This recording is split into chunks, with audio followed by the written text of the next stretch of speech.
रामायण संस्कृत महाकाव्य. रामायण हे वाल्मिकी ऋषींनी रचलेले एक महाकाव्य असून त्याला हिंदू धर्मात एक पवित्र ग्रंथ मानलेला आहे. रामायणामध्ये 24,000 श्लोक असून ते 7 कांडांमध्ये विभागलेले आहे. रामायणाची मुख्य कथा अयोध्येचा राजपुत्र रामाची पत्नी सीतेचे रावणाकडून अपहरण आणि तत्पश्चात रामाकडून रावणाचा वध अशी आहे. ग्रंथानुसार वाल्मिकी ऋषींनी रचलेल्या या काव्याचा रामाच्या मुलांनी लवकुश प्रचार केला. नंतरच्या काळातील संस्कृत काव्यांच्या छंद रचनाशैलीवर रामायणाचा गाढा प्रभाव दिसून येतो. रामायणाचा उल्लेख नीतिकथा, तात्विक व भक्तिसंबंधित चर्चामध्ये होतो. राम, सीता, लक्ष्मण, भरत, हनुमान व कथेचा खलनायक रावण आदी पात्रे भारतीय संस्कृतीत प्रज्ञेचा हिस्सा बनले आहेत. रामायणाचा प्राचीन भारताच्या प्रमुख साहित्य कृतीवर व भारतीय उपखंडातील कला व संस्कृतीवर सखोल प्रभाव दिसतो.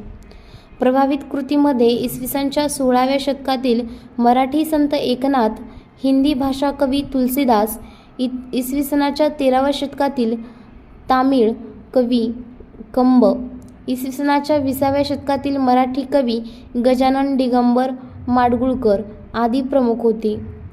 रामायणाचा प्रभाव 8व्या शतकापासून भारतीय वसाहत असलेल्या आग्नेय आशियामधील इंडोनेशिया, जावा, सुमात्रा व Borneo, Thailand, Cambodia, Malaysia, Vietnam व लाओस आदी देशांच्या साहित्य, शिल्पकला, नाट्य अनेक ठिकाणी पूर्ण व अपूर्ण अशी अनेक हस्तलिखिते सापडली आहेत. यातील सर्वात जुने हस्तलिखित 11व्या शतकातील आहे.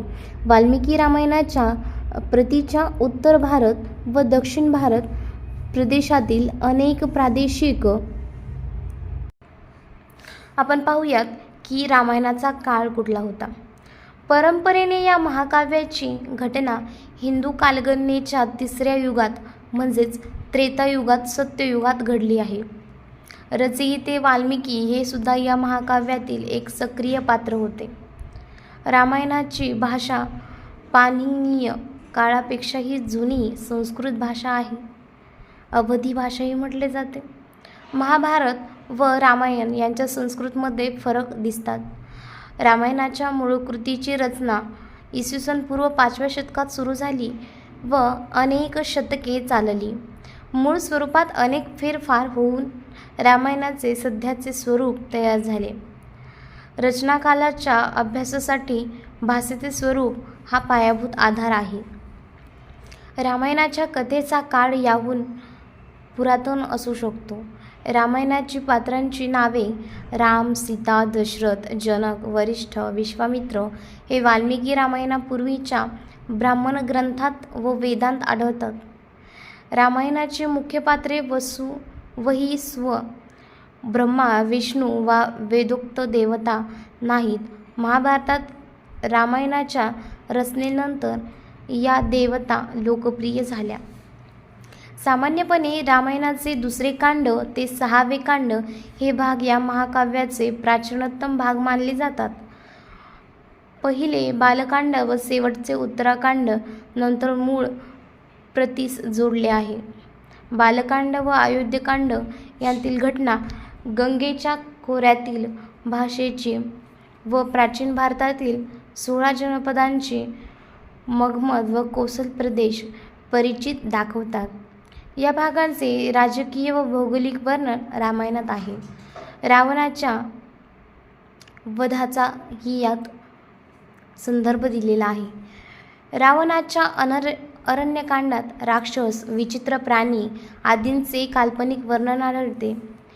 इतिहासकार HD सांकलिया यांनी रामायणाचा काळ सुमारे इसवी पूर्व 4थ्या शतकातला असल्याचे प्रतिपादन केले आहे. इतर इतिहासकार एल भाषा हे रामकाळ इसवी पूर्व 7व्या व 8व्या शतकाचा असल्याचे मानतात. रामायणाची कथा 6000 वर्षे जुनी असू शकते. रामायणाचा सखोल शास्त्रीय शोध, प्रकाशक पुष्पक प्रकाशन 2015 या प्रफुल्ल मेडकी यांनी लिहिलेल्या पुस्तकात रामायणातील वेगवेगळ्या घटना किती वर्षापूर्वी घडल्या ते निश्चित करण्याचा प्रयत्न केला आहे. विविध भाषांतरे आणि रूपांतरे. रामायण कथेचा आशियाच्या अनेक संस्कृतीमध्ये प्रसार झाला आहे. रावण आणि त्यांची बहीण जावा बेटांवरच्या एका नृत्यात. अनेक जानपद कथांमध्ये रावणाच्या कथेचे विविध रूपांतर दिसतात. उत्तर भारतातील रामायण कथा दक्षिण भारतातील व आग्नेय आशियामधील प्रचलित रूपांतरांपेक्षाही भिन्न आहेत. रामायणाचा कथा संप्रदाय Thailand, Cambodia, Malaysia, Laos, Vietnam, Indonesia देशांमध्ये प्रचलित आहे. मलेशियातील काही रूपांतरांत लक्ष्मणास रामापेक्षा जास्त महत्त्व दिले आहे. या रूपांतरात राम दुय्यम व दुर्बल भूमिकेत आहे. वाल्मिकी रामायणात रामचरित्राचे वर्णन आहे, तर वाल्मिकी यांनीच लिहिलेल्या अद्भुत रामायणात सीतेच्या चरित्र कथनाला प्राधान्य दिले आहे.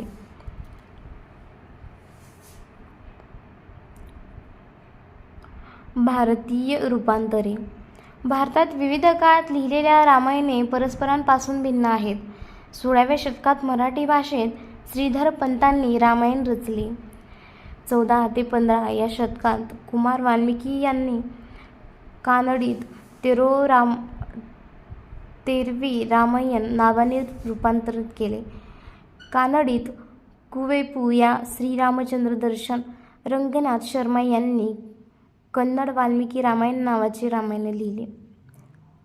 अशा प्रकारे अनेक भाषांतरे रामायण ग्रंथाची झालेली आहेत.